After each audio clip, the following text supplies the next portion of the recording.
All right, so I want to stay with the theme of art, but this time I want to move to music since it's the art form for which New Orleans is most known. For the most part, you have chosen music and musicians as the lens by which to look at New Orleans. That seems to be the central aspect of it. So since this is a different way of approaching than obviously The Wire, why then, and what are your purposes, as you stated, for the show, for doing the Treme the way that you are, in fact, pursuing it? This really started because David and I, for many years, had this running conversation about wouldn't it be great to do a TV show in New Orleans, and why hasn't anybody ever done anything that was any good, in our opinion.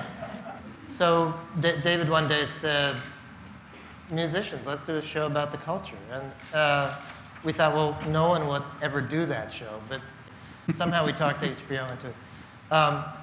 So that's where we started. If it's a show about the culture, then the characters you choose are, you start with musicians and chefs and Mardi Gras Indians, and you proceed from there. Mardi Goody Fire. How do you explain New Orleans to people who haven't been here?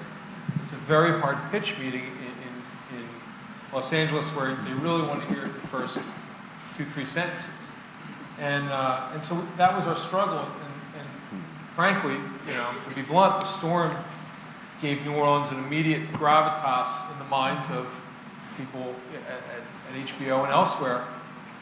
You know, it was a city that had suffered a near-death experience. And so now to try to present the culture as something both tangible and fragile, something at stake. Now you had something you could argue for in a room.